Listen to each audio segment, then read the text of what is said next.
Assalamualaikum warahmatullahi wabarakatuh. Kami dari kelompok 6 akan mempresentasikan sebuah materi tentang pendapatan negara. Lanjut. Apa itu pendapatan negara? Pendapatan negara adalah jumlah uang yang diterima oleh pemerintah suatu negara dalam periode tertentu melalui berbagai sumber pendapatan, seperti pajak, royalti, dividen, penerimaan pinjaman, dan sumber-sumber lainnya.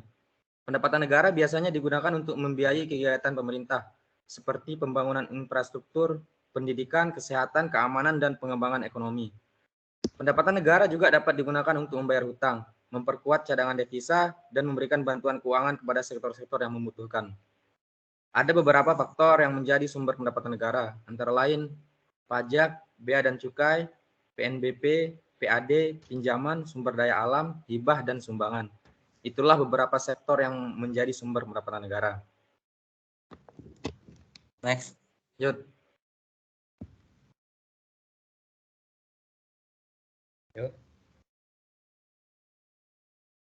Siapa?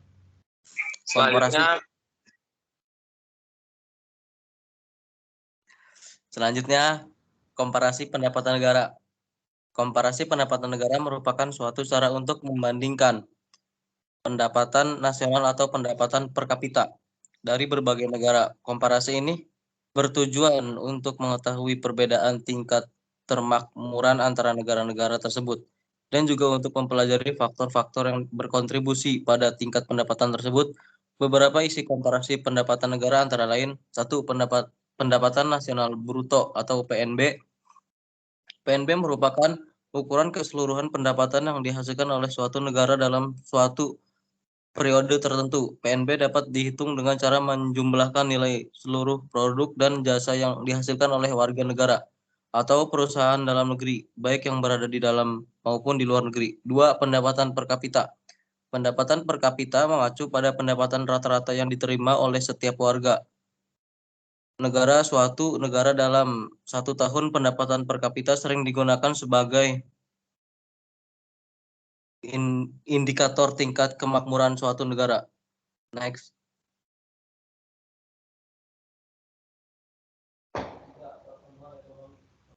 Yang ketiga, pertumbuhan ekonomi. Pertumbuhan ekonomi mengacu pada perubahan pendapatan nasional suatu negara dari waktu ke waktu. Pertumbuhan ekonomi yang positif menunjukkan bahwa suatu negara sedang berkembang dan memperlihatkan pertumbuhan ekonomi. yang Pertumbuhan ekonomi mengacu pada perubahan pendapatan nasional suatu negara dari waktu ke waktu.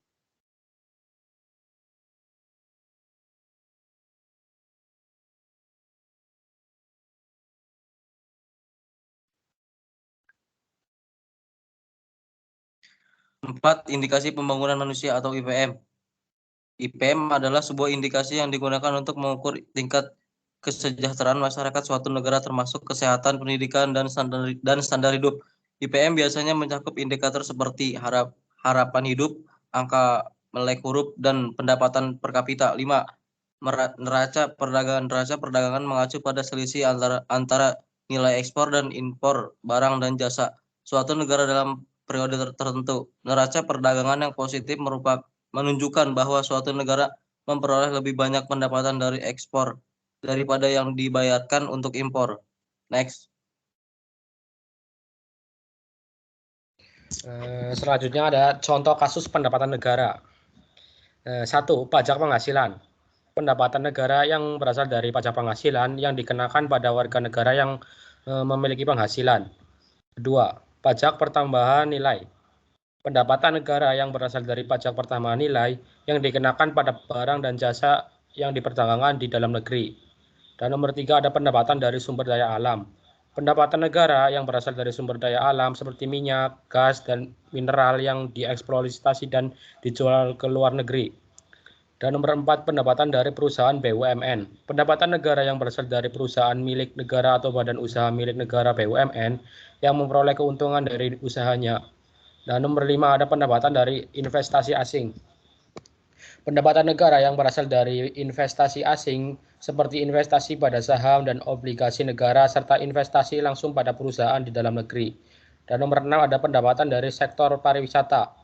Pendapatan negara yang berasal dari sektor pariwisata seperti penerimaan dari pajak hotel dan restoran, serta penerimaan dari wisatawan asing yang berkunjung ke negara tersebut. Selanjutnya ada pasal pada pendapatan negara. Berdasarkan Undang-Undang Nomor 17 Tahun 2003 tentang Keuangan Negara, di pasal 1 ayat 9 telah dijelaskan bahwa penerimaan pendapatan negara adalah uang yang masuk ke kas negara, sedangkan pendapatan negara adalah hak pemerintahan pusat yang diakui sebagai tambahan nilai kekayaan bersih. Kekayaan bersih yang dimaksud ini adalah penerimaan pajak, penerimaan bukan pajak dan hibah. Di Indonesia pendapatan negara dirancang dan dikelola dalam rancangan APBN atau Anggaran Pendapatan dan Belanja Negara. Next. Peran pemerintahan pendapatan negara. 1. Ada pajak. Pemerintahan dapat mengumpulkan pendapatan dari pajak yang dibayarkan oleh masyarakat, perusahaan, dan sektor lainnya. Pendapatan dari pajak dapat digunakan untuk membiayai program-program pemerintahan dan meningkatkan kesejahteraan masyarakat. 2. Sumber daya alam. Pemerintahan memiliki peran dalam pengelolaan sumber daya alam negara, seperti minyak, gas, dan mineral. Pemerintahan dapat memperoleh pendapatan dari ekspor sumber daya alam atau melalui pemberian hak konsesi atau royalti kepada perusahaan yang melakukan eksploitasi sumber daya alam tersebut. 3. Investasi. Pemerintahan dapat melakukan investasi dalam berbagai sektor ekonomi seperti infrastruktur, energi, dan industri. Investasi pemerintahan dapat memicu pertumbuhan ekonomi, meningkatkan lapangan kerja, dan memperluas basis pajak sehingga dapat meningkatkan pendapatan negara. 4. Pengaturan pasar. Pemerintahan memainkan peran penting dalam pengaturan pasar, termasuk dalam menetapkan tarif, menentukan standar kualitas, dan memastikan persaingan yang sehat di pasar. Pengaturan pasar yang efektif dapat mendorong pertumbuhan ekonomi dan meningkatkan pendapatan negara. 5. Subsidi. Pemerintahan dapat memberikan subsidi kepada sektor-sektor tertentu untuk mempromosikan pertumbuhan ekonomi dan meningkatkan kesejahteraan masyarakat. Subsidi dapat berupa bantuan keuangan langsung atau mengurangi beban pajak dan dapat membantu sektor-sektor tertentu untuk tumbuh dan berkembang. Next. Demikian presentasi dari kelompok kami. Kurang dan lebihnya kami mohon maaf. Dan Assalamualaikum warahmatullahi wabarakatuh.